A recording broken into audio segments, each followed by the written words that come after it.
Watching the News Channel 15 Highlight Zone with Glenn Marini. Sports coverage you can count on with the Highlight Zone starts now. We were trying to show them which side is the best because they have a little rivalry. We have a rivalry. It's like the oldest one in Indiana, so we're just trying to show them who's the better side. Donovan Clark and Aaron Thomas, they run hard. It's going to be a fast game. Everybody don't think we're going to win, but we're going to pull it out. I think everybody just waiting for Northside Snyder game. We're here to surprise some people. It is the oldest high school football rivalry in the state of Indiana, and tonight we add another storied chapter. Northside and Southside, they've played each other since 1927. Tonight the stakes were higher than just the totem pole as the Redskins and Archers playing for their playoff lives. Sectional semifinals tonight. You win, you move on to the sectional title game next week. Our own Joe Whalen was at Jack Weicker Stadium for the Highlight Zone Game of the Week. Joe? Glenn, tonight marking the 96th time Northside and Southside have met on the gridiron. The last time just a few weeks ago on October 5th when the Redskins won big 42-13. But the Archers are a different team now. They scored a school record 75 points 2 weeks ago against Gary Wallace, then held high-scoring Huntington North to just 6 points a week ago. The Redskins and the Archers hooking up in the Highlight Zone Game of the Week. North coming in with the all-time lead in this series at 48-37 against the Archers. Southside likes to run the wing T offense. North prefers the Anthony Lanier package. Short score, and it's 7-zip. Ensuing kickoff, Archers answer in a big way.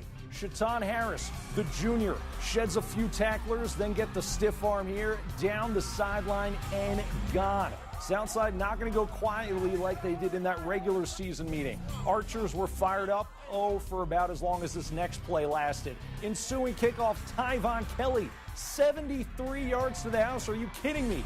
Back-to-back kickoff returns for touchdowns, but Southside fans had plenty of reason to cheer, especially later in the second quarter. Trey Masson, he's done a great job taking over for the guy that he connects on this pass with. Donovan Clark, and the former QB does the rest. 37 yards. Archers led it 22-19 with less than 4 minutes to play, and head coach Eddie Fields starting to think upset here. That is, until Anthony Lanier finds the end zone for a second time. It's 26-22 Skins. Last chance for Southside now, and Damon Gaston will come up smelling like roses on this play as Maston gets picked off. Northside survives 26-22. Well, yeah, we just kept fighting hard, as a team. Well, me personally, I played the worst game, I think, since I've been in high school, but I kept fighting, and my team stayed behind me, and they told me don't give up, and they're going to back me the whole way. And, defense made big plays, offensive guys stepped up big, and we just got to get better for next week. In the playoffs, you win, you move on. They can look at this past game and be like, oh, Northside was close to Southside, we're going to beat them. But either way it goes, playoff season, team's going to bring their A game, just like Southside did tonight. Dodged the bullet, huge one. I really don't even know how to explain it. Southside did a heck of a job. They had a pretty good plan. They changed their defense up, but we didn't execute, and that's scary because we're going to be playing in one of the biggest games around next Friday night. The win gives Northside its 9th win of the season, Glenn. That's their highest total since 1990. Next week, the Redskins play the winner of the Snyder-Wayne game. But the big story tonight, the Redskins just escaped huge issues with penalties tonight. Yeah, and our buddies at the News Sentinel picked Anthony Lanier as their player of the year this week in the newspaper, and looks like they may have got it right. Two touchdowns. Yeah, 2 touchdowns, a huge factor in a close win against Southside. Thank you very much, Joe. Well, you mentioned the Snyder-Wayne game. We go to that game now out at Wayne Stadium. You know what? Snyder beat this team 34-3 in a week 9, but of course, yeah, the Wayne Generals coming off a big win against Kokomo last week. First possession for Snyder. Brandon Phelps to Josh Spitnail, 7-zip. Snyder on the 7-yard touchdown. You saw Spitnail, the tight end, make the catch. How about the boot from the kid, the senior, a 42-yard field goal with about 10 yards to spare. 10-zip Snyder just like that. Still in the first, Janori Smith, part of that 3-headed monster. Smith, a big night, led the Panthers with 105 yards and a touchdown on the ground. Same drive just in the second quarter now. Nick Reese with a short touchdown right there. 17-zip, and Snyder goes on to roll 45-9. So, yeah, we're going to have Snyder at Northside next week for a sectional championship. In 5A Sectional 2 action, Carroll at Penn. The Chargers trying to knock off the 8th-ranked Kingsmen, and this is a pretty good start. First drive for the Chargers, Justin Tranquil with a 52-yard run right here. And you know what? The brothers Tranquil would be in full effect tonight because it would set up this. Drew Tranquil running the Wildcat. He gets in the end zone. 7-zip Carroll up on the Kingsmen.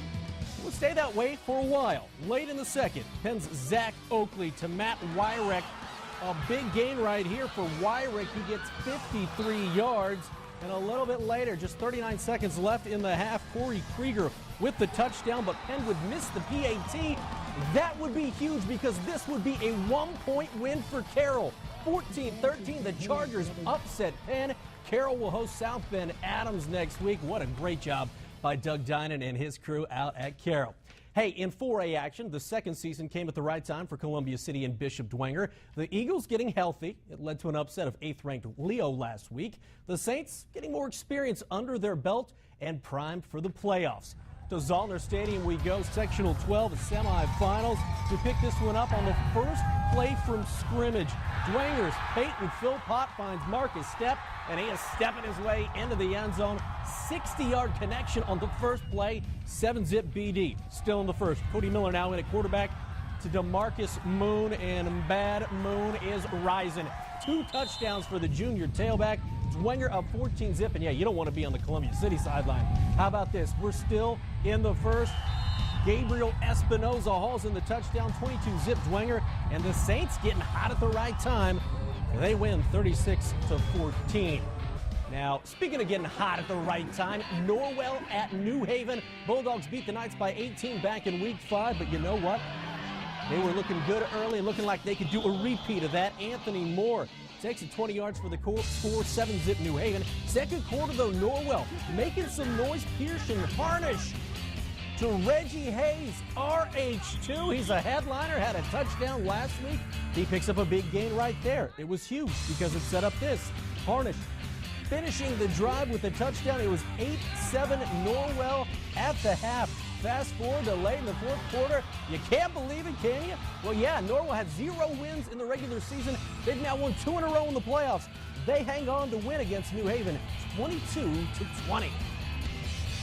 We had 2 words Coach Miller gave us. Why not? I mean, we're 1-9. I mean, New Haven was projected to beat us by 21. I mean, why not come out and give it our best and give it to our seniors and play well?